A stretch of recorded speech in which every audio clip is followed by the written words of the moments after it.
we started this during the lockdown, Kunal. It's called Capital Conversations. It is a energizing the ecosystem activity where we as Brand Capital talk to the leaders within our portfolio and our ecosystem. So some of them are portfolio company founders such as yourself. Some of them are our portfolio company CEOs such as yourself, founders. Some of them are leaders in the ecosystem, be it media, be it any vertical that may be. And we have a back and forth discussion. It's absolutely not editorial. It is just it's sharing ideas, talking to each other, listen to you more about how you're firefighting during this time, what you've learned, etc., and so forth. So we've had a bunch of those. And here we are today with you. All of you know Kunal Bahl, founder of Snapdeal. We have had deals with Snapdeal for a long time now. He's an old friend. We've spent a lot of time together. So Kunal, if you want to say a couple words to introduce yourself, after that we can get to the questions straight. Sure. Thanks, Abhi. Thanks for having me, and thank you everyone for having me part of this series. It's always good to, I think all of us are at the edge of the cliff with the number of webinars we've attended or participated in by now, I'm sure. But there's always something interesting I also find by talking to different folks from different industries. I haven't spoken with folks from the media industry yet, so it's also a first for me. I'm quite looking forward to it. Thank you. Thank you. It's going to be fun. So the format's this. And so I have a few questions. Most of these questions are from all of you, a composite of all of those questions. I have a few, maybe 7 or 8. And then after we finish those, if we have time, I'll open it to the group and keep your questions ready so you can ask them to Kunal yourself. That is the format we'll follow today. So straight up, how has COVID impacted your eBiz vertical? We have read a lot about it in various places. Tell us your perspective of how it's impacted your vertical. What are the challenges you've seen? Some new opportunities you're seeing? Some growth ideas? Please. Sure. Yeah, so I think I'll talk about how this whole thing transpired over the last couple of months, because the situation has been evolving rapidly over the last 2 months. The lockdown started getting imposed in some ways around mid of March, before the Prime Minister did the full big lockdown. And until then, things were going fine. We actually saw a bit of a lift also. But then after the nationwide lockdown was imposed, practically overnight, things went to zero. And I remember vividly, I think on whenever that was 24th, when the Prime Minister's speech happened, I think the speech ended at, I think he talked about the 3 hafte lockdown and a minute after that, our entire leadership team was on a phone call while the Prime Minister was still speaking about what all did we need to do at this point in time. The first thing we decided was, and this may be a little painful to hear for everyone here, but we said cut all marketing immediately. Because we knew that with all the lockdowns, there will be crazy amount of operational issues. And we didn't want to spend money on marketing, acquiring transactions and users, and we weren't even sure whether we can deliver anything. And not be caught in a situation where we spend the money to acquire the customer, but or acquire the transaction, but we haven't really monetized. That's the first thing we did, and thereafter we set up a daily call with our leadership team, 7 days a week, 11 a.m. we would all meet. And I think there was a lot of push and pull that ensued after that for the next 30 days with the government, law enforcement authorities, everywhere in the country. There was utter chaos. There were contradictory notifications coming out from states and the center. Everyone was interpreting things differently. It was totally complicated. I think I haven't spoken with these many police people in my life that I did in a period of 1.5 to 2 weeks. But with police commissioners, and I think eventually we realized that look, it will take its time to normalize, and honestly, it did normalize in the end. Where things stand now is post the lockdown, I guess 3.0 getting lifted. We saw a significant bounce back in volumes. We've seen people trending close to some of it. I would attribute to pent up demand that a lot of consumers wanted to buy stuff just to buy stuff. I think we are seeing about the demand go back to the pre-COVID levels now. The orders go back to pre-COVID levels, which is encouraging. I'm not sure what's the availability. I think that only the next 60 days will tell us. But we've been pleasantly surprised by this. I didn't expect it to come back so quickly. I think a couple of things. Just so the essentials, non-essential thing did not affect you so much during the peak of the lockdown. No, it absolutely did. It absolutely did. When I'm saying things came back, they came back after the lockdown was lifted. They came back quickly, and I've actually been surprised by the fact that consumers are buying a very sizable amount of non-essentials also. Like our apparel business is up, is trending higher than prior to the lockdown.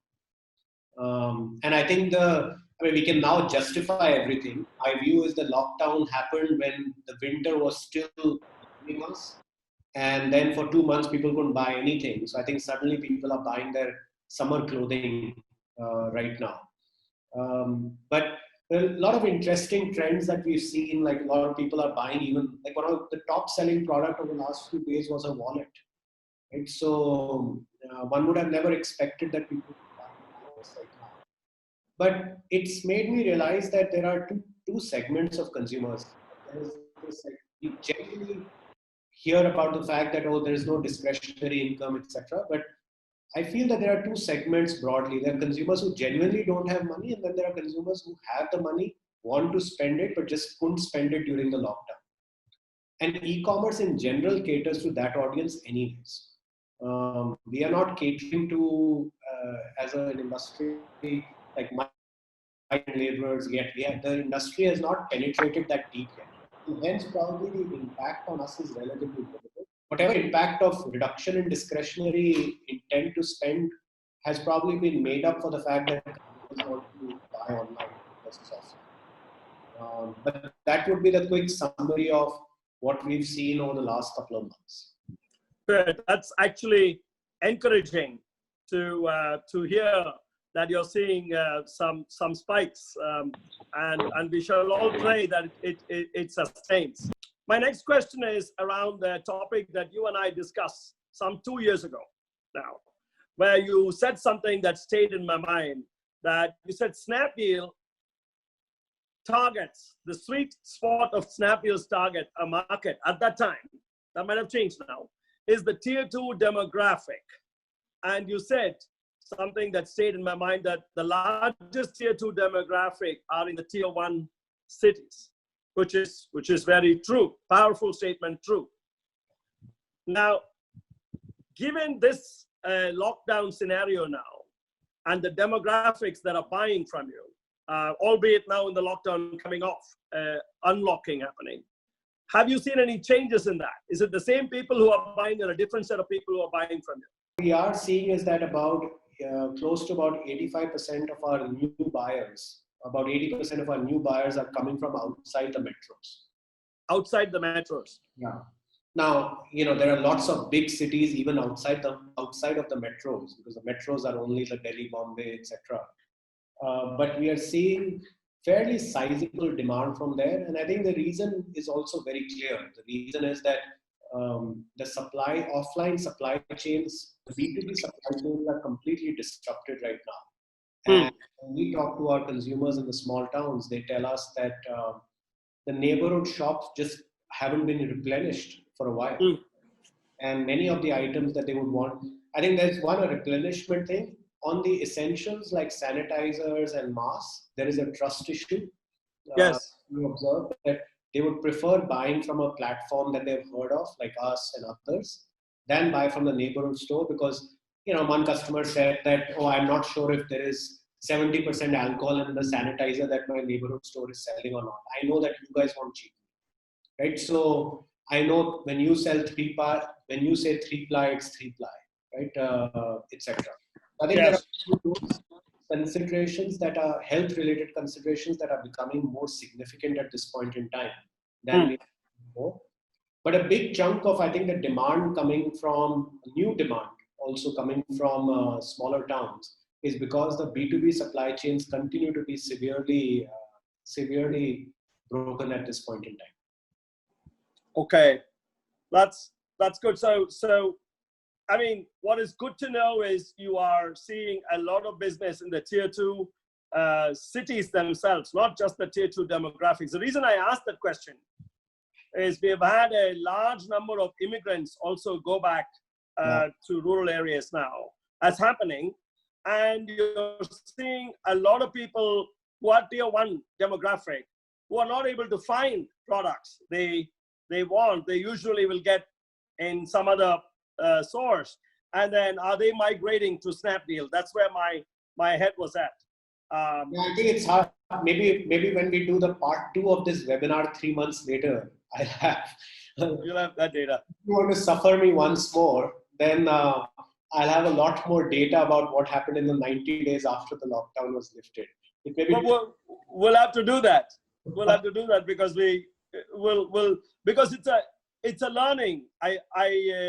Let's toggle to that question that you and I discussed before when we talked. Sure. This lockdown has changed a lot in the way people think about shopping. I became a big basket user. I had an account. I became a user personally. Yeah. It was not used by somebody else in my home, myself. So this has changed buyer behavior because of extreme situation. Now, and you're seeing new customers come in, new first-time customers that might have come on, people buying things that they normally didn't buy. They went to buy somewhere else. How are you seeing that? Is that happening? Have you increased the number of new first-time users? Yeah. So I think in last couple of, let's say give or take in the 20 days that the lockdowns sort of been lifted, we've seen 2025, we've seen about 1 million plus new buyers who've come on board. People who had never transacted from us before. From across. And are these people doing more than one transaction? Yeah, many. I mean, I don't know exactly the number off the top of my head, but obviously the transactions are strong. The transaction velocity is strong. So both would be buying, existing as well as new customers. But what I'm surprised by is that suddenly people have forgotten like Corona, etc., and they're starting to buy like clothes online. And many of them are first-time buyers. So I think there is this, at least I feel that there is some degree of compartmentalization that is happening in consumers' mind, that suddenly when they open a shopping app, they forget that there is a pandemic outside. And I was telling our team the other day that we should not underemphasize the feeling of happiness and joy that consumers want at this point in time, when there is all hell broken loose around them. And one of the cheapest way to indulge themselves in that feeling is just buying something, worth 300, 400, 500 rupees online. I've become a voracious online shopper. I'm otherwise not a big online shopper myself. I'm not a big shopper in general, but I've become a voracious online shopper in the last few weeks, where I'm ordering, like today I ordered like door stops. I ordered like colorful sheets of paper for my daughter. I ordered like a lapel mic to attach to my laptop. I am ordering all kinds of, like I would say practically junk, which I don't need. But I think somewhere it's giving me a sense of joy somewhere. Well, well, we're happy to see you become an avid shopper. And I'll tell you, when people are stuck to their apartments, homes, what have you, without a whole lot of something to do, shopping is a nice thing to do. If you can get it especially when you've been restricted from doing that for a period of time. So, and the other thing, I remember this, it comes to mind, some senior executive in Eli Lilly told me one of my biggest competitors to Prozac are shopping malls. I said, what do you mean? He said, retail therapy beats Prozac.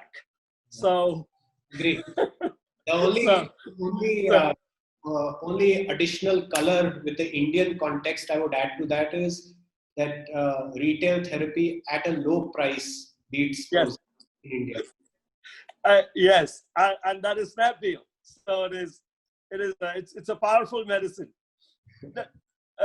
Tell us this, Kunal. You must have faced a lot of challenges with the logistics, deliveries, getting things to people's homes, managing all that. Yeah. And first, I want to know how you dealt with it.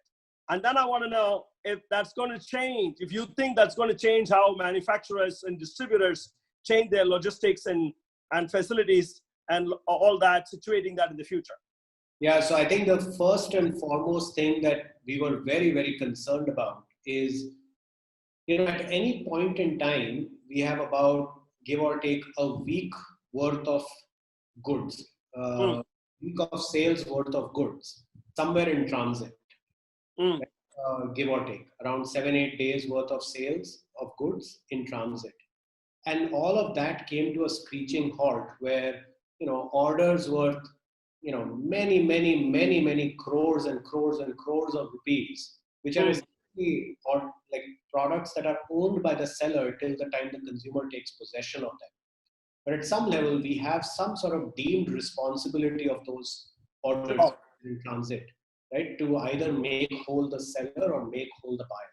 If the buyer has paid for it or if the seller has not yet gotten paid for it. And that was our biggest concern, that what had started happening, you may find this sort of interesting, that when a lot of the trucks had been stopped at the various borders, after 1 or 2 days, the truck drivers and their helpers started just, opening all the e-commerce packages and finding clothes. And, then obviously once the dam breaks, you're not stopping at 1 or 2 packages. Yes. Like the laptop bhi niklega, right? Phone bhi niklega. So, and just all hell breaks loose. And then the amount of pilferage is unquantifiable.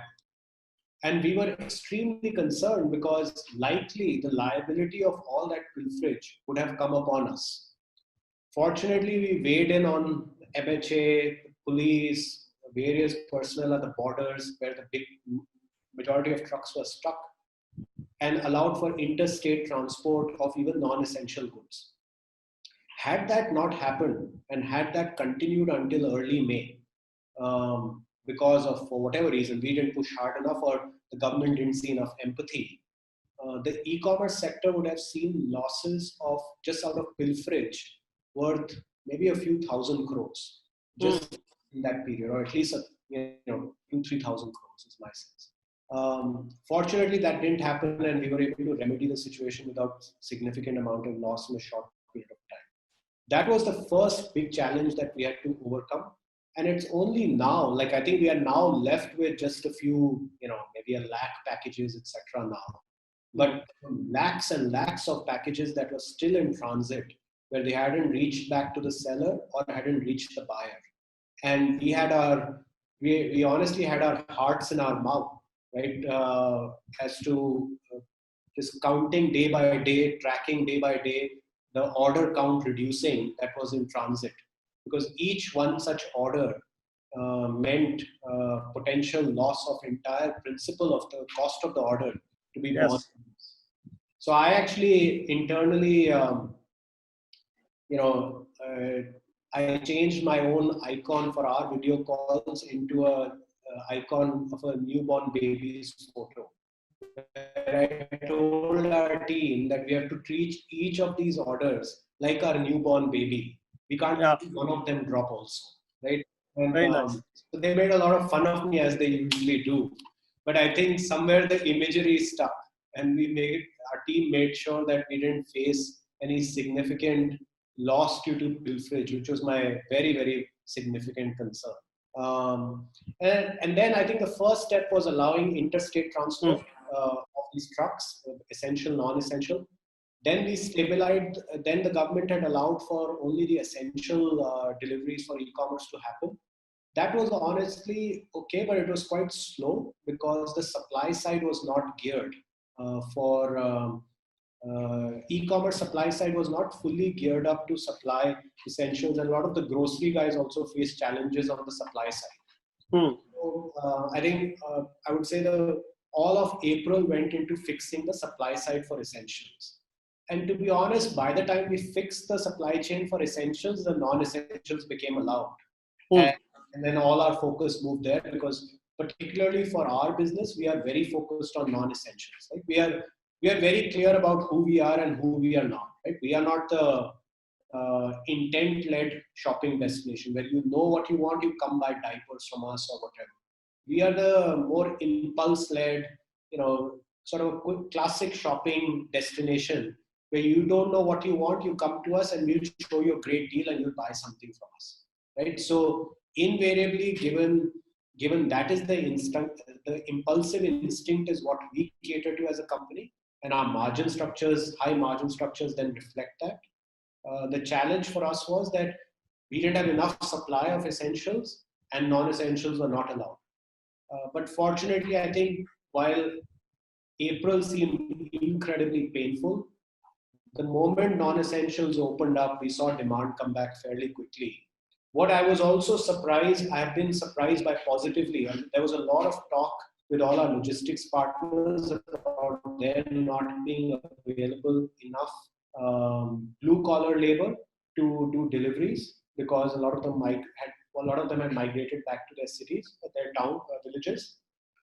I've actually been quite surprised that at least until now, maybe it's because recovery across e-commerce has not been homogeneously as good as we are seeing. Maybe the overall industry volumes are still relatively low, but we are not seeing any issues with respect to labor that that earlier we thought we will face. So I think we've seen a strong recovery there. Maybe there are enough people looking for jobs in the cities right now. Yes. And any job which is decently well paying 25,000-30,000 rupees, nobody wants to say no to it. There's always someone out there who maybe, and they are a real hero from my perspective, that they are willing to go out, make 25-30 deliveries a day and take a lot of personal risk while doing that. And you think that, do you have a view that the way logistics itself has been set up will change going forward from lessons from this? Yeah, I think we are definitely seeing a structural move away from this mindset of online is not for us, whether it's small manufacturers, distributors, or the big brands also. A lot of my calls during the lockdown, surprisingly, was with some of the biggest brands in the country who always used to be of the view that, online is not for us and online will spoil our offline business. They're both in conflict. If we do online, our channel partners in offline will hate us. I think everyone dropped all those apprehensions at this time, where people said, look, we have to get ready for the future, and fine, this crisis will come and go, but there will be others. And this is this is what Satya Nadella says, right? Like 2 years worth of digital transformation has happened in like 2 months or something along those lines. And I've seen that happen. Like some of the largest consumer brands in the country approached us during this time, knowing very well we don't do a lot of work with brands. We tend to work with small manufacturers, local brands. But they are coming to us and saying that we will make budget brands for you. Only we make bulk packs for you, because we are extremely unit economics focused. We don't want to sell anything on a loss post logistics costs. They understand that, or they are far more understanding of that now than they were earlier. Earlier, the conversation would be, well, these are our brands, these are our products, these are the prices we can sell them to you at. Then it's up to you what you do with it. We don't care whether you make a profit or a loss on it. Now the mindset was far more partnership oriented, saying, okay, what is your data saying? What are consumers looking for? Can we design special packages for you? Can we run pilots of new brands on your platform that cater to your demographic, which is the mid to low income demographic in smaller towns? So I think that's a very encouraging trend for our sector, and honestly, it's a win-win also. And these legacy apprehensions about e-commerce will kill us, etc., or spoil the offline channel. I think that's those apprehensions seem to have Gone away. And based on your lessons learned from dealing with essential goods during this pandemic, you said that you worked on it as well. You think that going forward, you will include essentials in your SKUs more? Yeah. So I think we are now, because one of the blessings in this case was that we would have never worked on these categories if it weren't for the crisis, because all of April, we would just be twiddling our thumbs otherwise, as mostly a non-essential retailer, or non-essential category retailer. So we spent a good 1 month and essentially built a lot of supply side capabilities, private labels, etc. in essentials. And essentials, when we call essentials, we are not going to get into food and grocery, because we feel that's a different business. It requires a different set of capabilities. Without changing the supply chain construct, supply chain framework of our business, how can we build out essentials as a large category? So masks, sanitizers, and when you start double clicking on it, you realize how vast the SKUs across just these categories can be. There are like hundreds of types of masks, different bulk packs. Same with sanitizers, there are like all sizes, sprays, gels. The moment you get deep into something, you realize it's actually a whole world in itself. So we built good capabilities there, and now I think essentials right now is trending in our top 5 categories, which was practically prior to. So it's fully incremental for us. And not only is it incremental, I see it as also serving the current needs of our customers. We don't want our customer. Everyone needs these products right now, right? Yes. Even our demographic needs these. Everyone is wearing a mask. Everyone understands the value of a sanitizer. We don't want to send them away for those. Because this will be a perpetual requirement for some time to come. No, that's powerful, because it just gives you one more leg of revenues for which people are used to coming to you. That bodes well. Tell us this, Kunal. In some ways, this pandemic, this lockdown, has leveled the playing field for online players such as you with the in-store retailers, because people just couldn't go. Well, we have discussed that. Now, going forward, and basically then there are some people who are first-time customers who have come in. People are comfortable buying essentials online. So there is practically nobody in India to whom online retail is new anymore. It is everybody, as to Satya's point, in 2 months, everybody is e-commerce knowledgeable. Now, the point too is going forward, that would mean there is going to be some kind of reordering in the e-commerce marketplace, and the leaders in e-commerce are all going to have to compete now in a different world post-COVID, which is probably more aware, more rich with business, but more competition, because the companies are also aware of people's changes.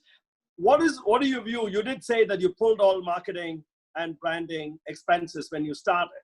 My question is, as you open now, how do you view that as part of your strategy, and how do you view you plan to reassure customers that Snapdeal is similar to Flipkart or Amazon? It's the same thing. How do you get that message across? Yeah, I think our view on that is, for some time, has been that at the end of the day, a true evangelization of a brand happens by usage, right? Especially in the digital world, where we are fairly, like, people will buy from us reasonably frequently. So how they experience the service when they come on the app, when they buy something, when they get a delivery, when they have when they have to talk to customer service, I think that tends to dictate what a consumer thinks of us, in our view, and what our promise to the consumer is. And then when we do brand advertising, it has to just amplify that feeling.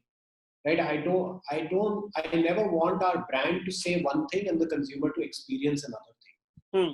So because then though that in my head is a campaign, right? That's Yes. really an amplification of what the true brand voice or brand proposition is, the brand experience is. So right now we've been very focused on in the near term ramping up digital marketing, which we've done quite rapidly because that's easy to scale up as well and very easy to manage as well, easy to measure as well, right? Where we Are know you back to your old levels of activity in that? on some channels, yes, and actually the efficiency levels are much better than before. Okay, that's good. Yeah, the reason for that is there are a lot of sectors that are yet not advertising online, like auto, airlines, hotel, hospitality, financial services. These are big advertisers online, and they're pretty much their needle hasn't moved at all to pre-lockdown levels, which means that our unit economics are much stronger than before. Hmm. And so we think of this as a short window of opportunity where we must ramp up our scale, our demand, and serve our consumers because it's far cheaper to acquire customers now than it will likely be for a while.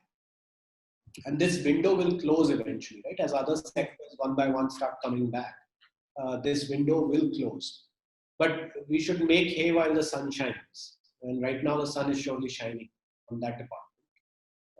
On broader brand advertising, I think once we feel good about where we are at on our digital, when we feel that our digital advertising has ramped up to an optimal level, where now we are seeing diminishing returns. I don't think we've hit that level yet. I think when we hit that level, then we'll say, okay, now what are other channels available that may offer better marginal utility, better marginal ROI than digital marketing? I think that's when we will expand into going back to more traditional media. Okay, good. That's a well thought out logic. I appreciate that. Now, talking a little bit around from the specific, the market and the business and how you dealt with the crisis to something innate to your business, the way you look at e-commerce. I remember you always talk about the unit economics, profitability per transaction, as much as you talk about the GMV, whereas most of e-commerce only talks about GMV. Yeah. Now, how did you manage such a trade-off during this? I know that discounts were not plenty during this lockdown, so maybe that helped you. But how did you manage, and how do you see that play out going forward? Yeah, it's a great question.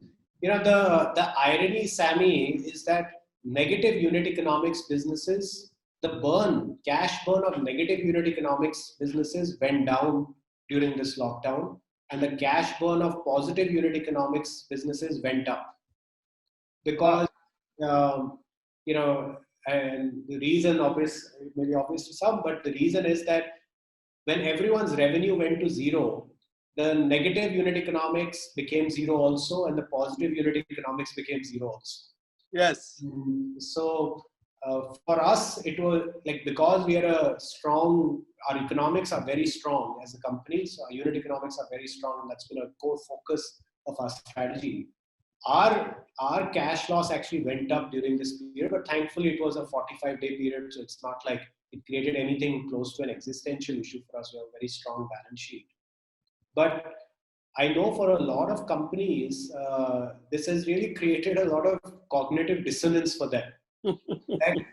Their bottom line looked healthier when they were at zero revenues. I mean, how do you deal with that as a CEO, as a board?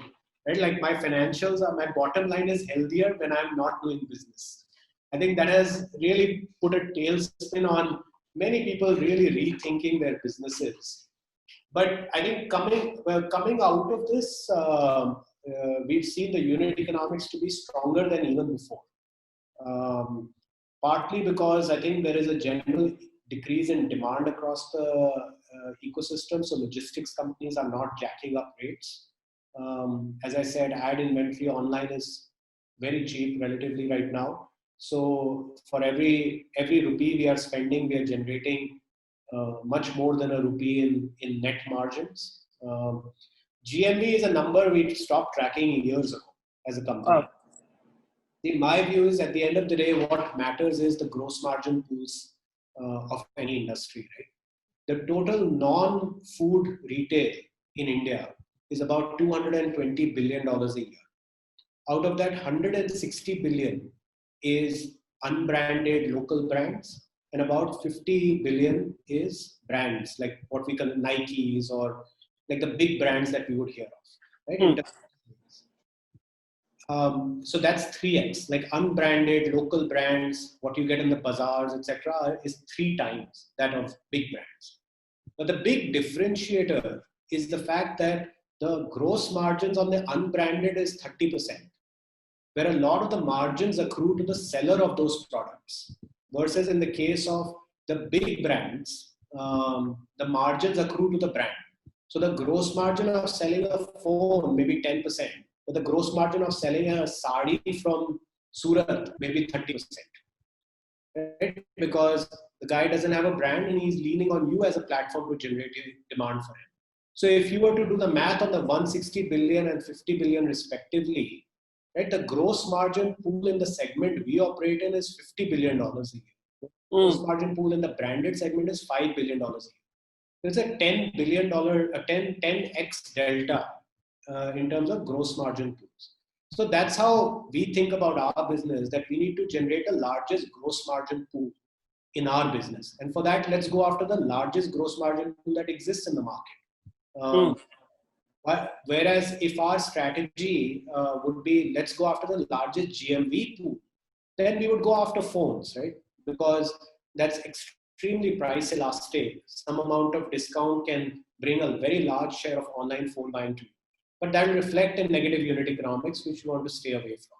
So I think we've been very consistent internally about the do's and don'ts in our business. And that's why, despite the fact that there have been billions of dollars that continue to be burnt around us, we've successfully found our own space in this market and have continued to grow. No, good point, Kunal. I have an interesting question from the audience regarding essentials. We talked a little bit about it.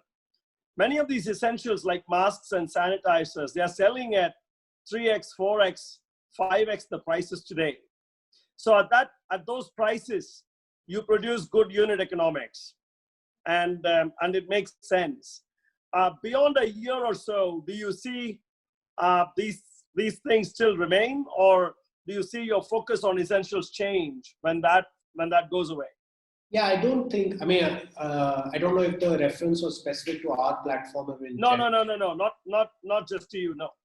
Yeah, but the government has put strict price controls on sanitizers and masks right now. So if there are sanitizers or masks selling anywhere, offline, online, on our platform or any other platform at a higher price, you must notify them, because it's illegal to do that. So okay. The government has set a price ceiling for some of the key SKUs of sanitizers and masks, but those prices are reasonable for the consumer, but also reasonable enough for a platform like ours to make money while the manufacturer also makes money. So our view, the simple question is that, assuming that I think maybe the reference was to some fleeting experience that maybe someone has had with overpriced or some price gouging that someone may be doing.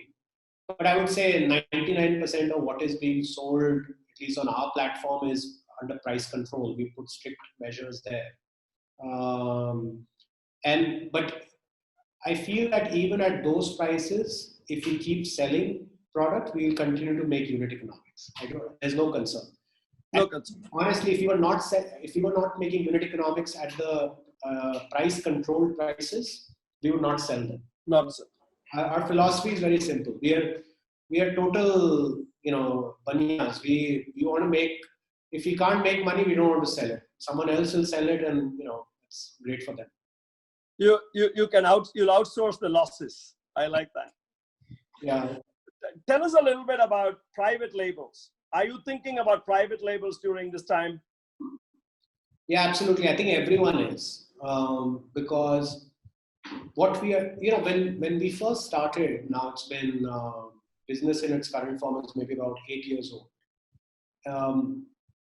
Most of the sellers on e-commerce platforms like ours were actually traders, people who are buying from manufacturers or importing and then selling on our platform.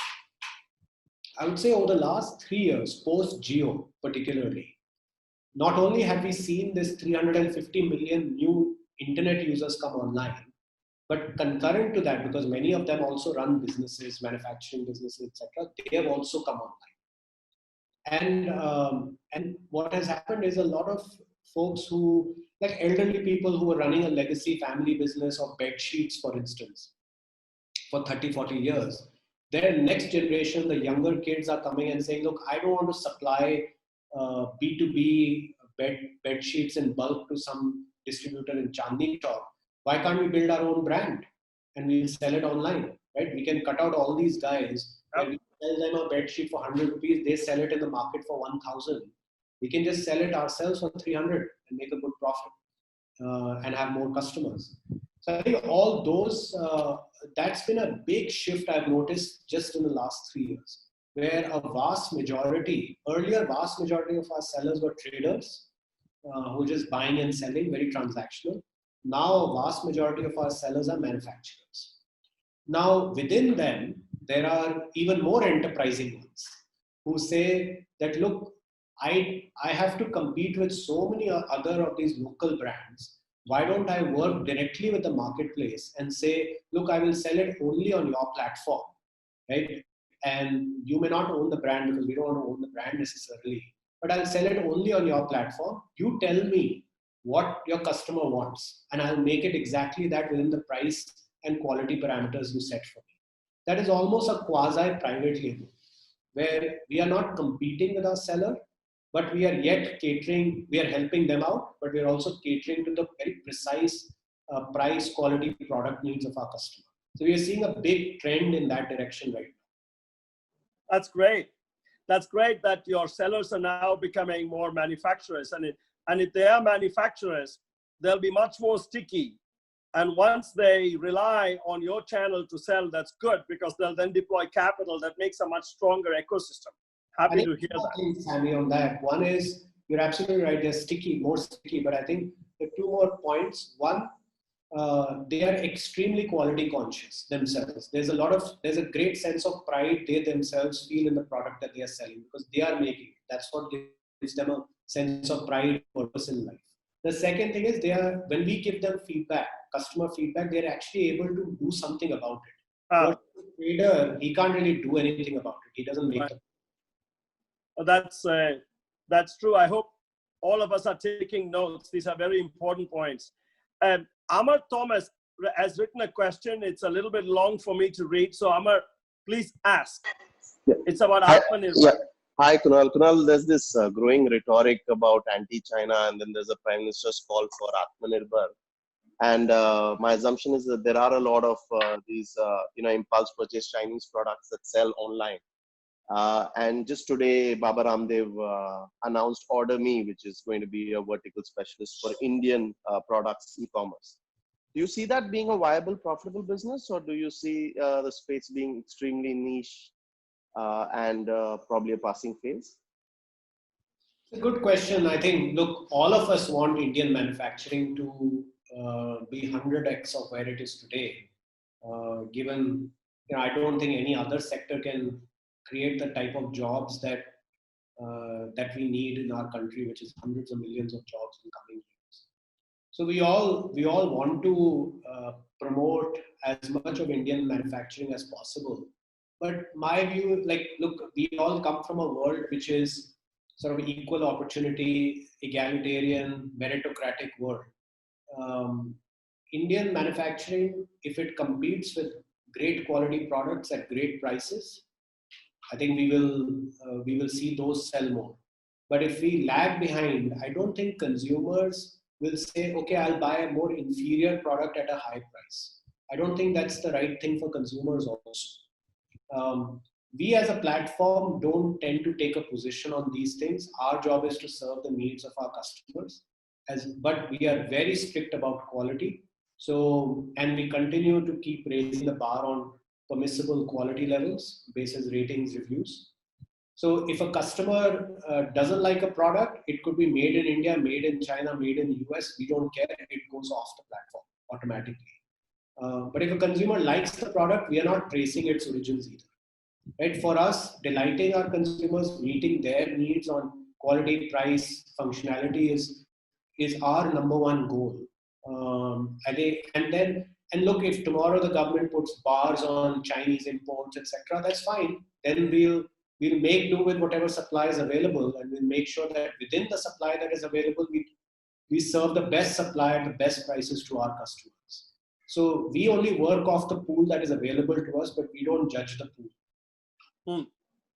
Okay, thank you. That's very well said. Shruti has an interesting question for you, and I'll let Shruti ask the question, but I'll also say something else somebody else added. I want to add that to Shruti's question. I'll give you the addition first, and then let Shruti ask her question. The addition is, after having going through COVID, would you still be an entrepreneur if you had to choose it all over again? That is the second question. But the first question is, Shruti, go ahead, ask. Hi, Kunal. Hi. So, Kunal, my question is, I'm just taking this opportunity to ask you a question, which is more about your journey as an entrepreneur rather than the COVID impact, the current pandemic. It's not related to that. So, from riding high, Snapdeal, to existential crisis, and then getting back on your feet again. So, Snapdeal has gone through that entire journey. So, how we want to understand and we want to know from you, how did you keep yourself and your team motivated and through those challenging times, and what are the learnings? This will be actually an inspiration for many people. So I thought, yes. I think you can spend a couple of hours only on that. And a 2-3 minute answer. Sure. At some level, a lot of people ask me this, that, oh, in your toughest time. By the way, firstly, I think every good company, every good entrepreneur, every good management team has gone through its ups and downs. Like BCCL is one of the greatest companies in our country and one of the greatest media companies in the world. Like the things that BCCL has accomplished over the last many decades, very few media companies globally have done. But I'm sure if you were to start using a magnifying glass and look at various time periods of the company, there were probably many existential crises, but they're probably so far in the past now that nobody even talks about them. But the memories are still there, the learnings are still there. I think similarly for us, we don't now look back as much about, that was a really tough time, etc. It's only when folks ask us, we reminisce about those periods, some a bit with pain and a bit with pleasure at the same time. Pain because there were painful periods through this journey, and I'm sure there will be more in the future. And honestly, COVID doesn't even come close to the magnitude of pain that we as entrepreneurs and as a team have dealt with. But look, I feel that these ups and downs are part of business, and Andy Grove said it nicely, the Intel CEO. Bad companies are destroyed by crisis. Good companies survive them, and great companies are improved by them. Right? So I think it's too early to call ourselves a great company, but I know for a fact that we have demonstrated a great degree of anti-fragility as a company, where whenever we've been hit with a crisis, we've emerged better, stronger, more self-aware of what our strengths and weaknesses are. Right? Each crisis and our weakness made us humbler. And I think believe it or not, I think it's easier for entrepreneurs to deal with crisis than most people think, because that's all we deal with. I think most of my memories of the last 13 years since I started the company have been about my failures and when things went wrong. I rarely remember the times when things went well. Right? So I think our scar tissue is so thick now that it's like, I think we've become a bit immune almost to a sociopathic degree. But what I'm always more mindful about is Like, while we may have deep scar tissue, I can't expect everyone on my team to have that. Yeah. And level of, their level of dealing with great degrees of professional pain, job security issues, media saying bad things about the company, right, etc. I think, and the peer prestige, the loss of peer prestige they feel when they are working at a company where other people are not seeing good things about. Those are the things that I spend more time thinking about when we are in a crisis. And my learning, sort of the short answer to that would be, it all boils down to transparent and frequent communication. Anytime when we were in crisis, one thing we always over-indexed on is transparently, truthfully, and frequently communicating with our team about what's good, what's optimistic, what can't be fixed, what we are trying to fix, how much money we have, how much money it would take. And we'd be quite transparent. At that point in time, we realized that there are only two types of people left: people who still believe and people who don't. And all you need is the people who believe. And as long as you have enough of those, you'll make it through. It's just, I realized that, these ups and downs happen, but when you're at the bottom of the abyss, just having that courage to continue for that just a little bit longer is all that counts. But once you come out of the abyss, you realize, oh gosh, I was about to give up. Had I given up just then, all this that I'm seeing now, which is goodness and a comeback, I would have never seen. Yeah. So I think because we've gone through that over and over again, now we have almost this irrational, deep-rooted belief that, okay, we'll see more crisis, but fine, we'll just stick with it. We'll communicate frequently with our team and we'll come out of it. And same with in a mini crisis like COVID, we did exactly the same thing and the same result happened. We came out of it. We are better off. We are better prepared for future crises. Great. Thank you. I love that, Kunal. Irrational, deep-rooted belief. Yeah, that's what we all need to fight a crisis. And to you, crisis fighting is unconscious competence. So it is. It's good. Okay, guys. One last question for Kunal. We're coming up on 5 o'clock. So one last question, anybody? Go ahead. Shoot. Hi, this is Sanjay, Kunal. I'd like to, as this social distancing and people afraid of shopping at physical outlets is a real fear that will, permeate over a period of time. Yet people require, products and services which platforms such as yours are delivering. And you also spoke about the fact that about over 1 million new subscribers came into the fold. And what is, this is a once in a lifetime kind of an opportunity where, so is there any specific strategy that you're deploying in terms of your communication, talking about contactless delivery or hygiene, all of those factors where all these fence sitters, as Sammy had put in the start, many Delhis in Kanpur and many Kanpurs in Delhi, that we have all this cohort of people who have never transacted in the past, but would love to. And this is an opportunity for them to, jump the fence and get into this bandwagon of, e-commerce getting, delivery. So what are your thoughts on that?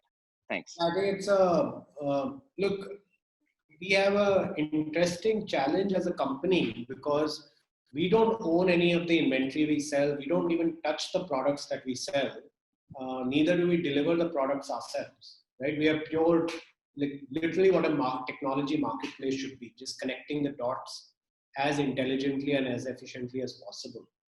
But what we have done is we've created fairly detailed SOPs with our sellers. We have a few lakh sellers on our platform, and tens of thousands of them are active every month.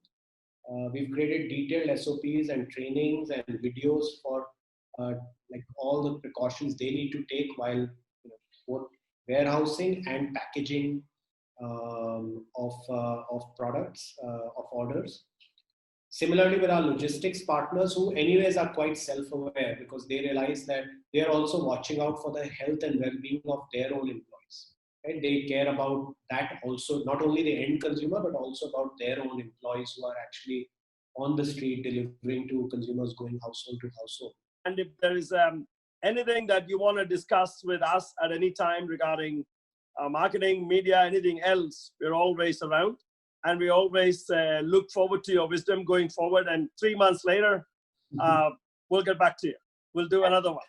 And thank you, Sammy, and for having me part of this. And I really appreciate getting this opportunity. I know really real luminaries have preceded me, so I want to make sure that I don't let you down. But I hope it was a helpful conversation. And I also want to add that as partners of Brand Capital for many years now, we really appreciate the partnership with you, Shruti and Puneet, and everyone else who's been involved working with us over the last many years, and I'm sure for the next many years also. We really value the partnership. Super, we do too.